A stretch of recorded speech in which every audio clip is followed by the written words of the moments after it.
Hey guys, Jordan here. In this video, I want to talk about why I think the 180 degree rule is not very important.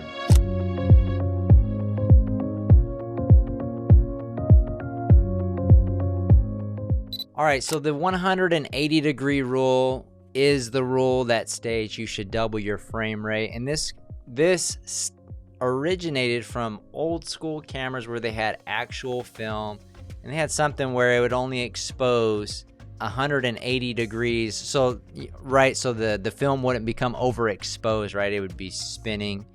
And but anyways, with a digital camera, we don't have physical film. We don't have that to worry about, right? So it is a different tool than what they were using in the past. And I would say real estate photography is different as well. Now, if you want, I think people talk about, you got to have that cinematic rule, that 180, it's better, whatever. From my experience shooting real estate videos, now I'm referring to real estate videos, you typically can't tell a difference if you're shooting at the frame rate or double the frame rate if you're just looking with the naked eye and you didn't know either way.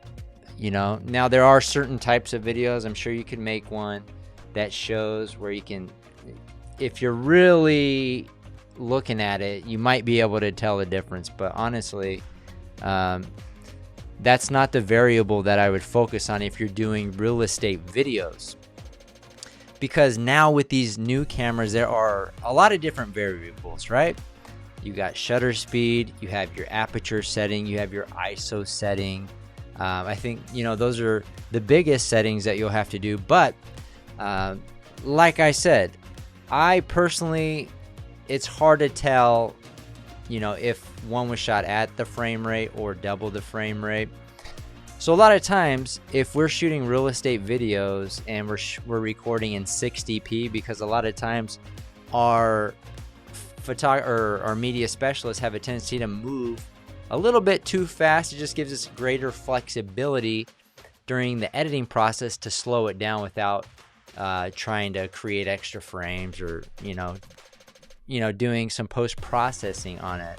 So there is a visible difference in many cameras, right? When it comes to ISO settings, right? That's something visible that you can see. Typically, if you have a higher ISO setting, you're seeing more grain and movement, and the footage starts to look low quality as you go up in ISO.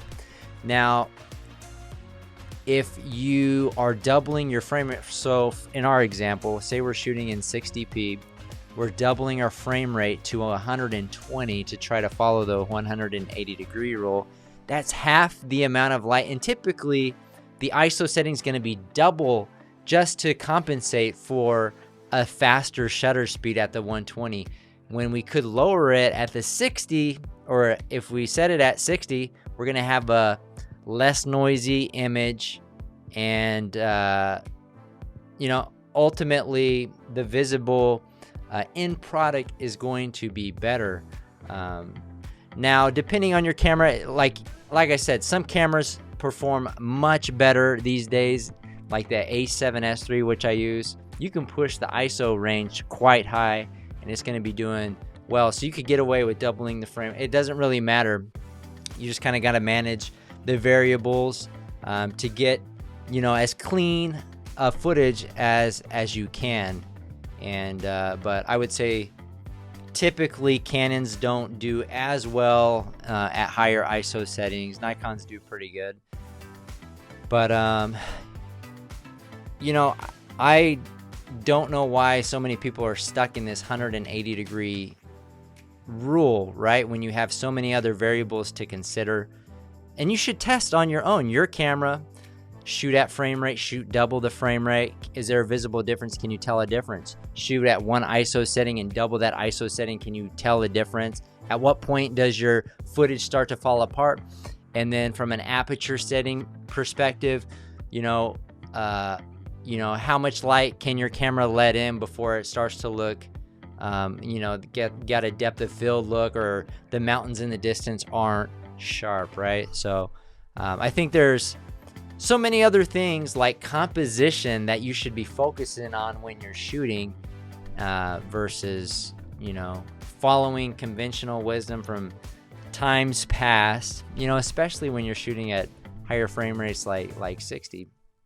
And then even if your project is 24p that you're delivering to your customer, what is that? That's almost 2.5 times slow motion that you can slow down the footage. So in theory, that could make you a lot more efficient out in the field. So if you're just shooting 60p, and you can move a little bit faster, slow it down in the editing process. And anyways, so I just want to give my thoughts and my thought process around the 180-degree rule and why I think it's not the most important variable to get a good real estate video.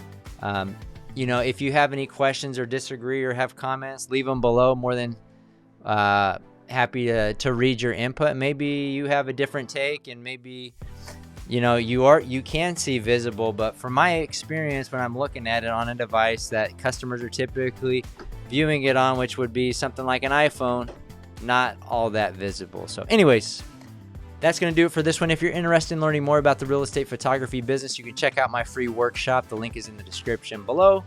That's going to do it for this one. Reach out if you have any questions. We will see you guys on the next one.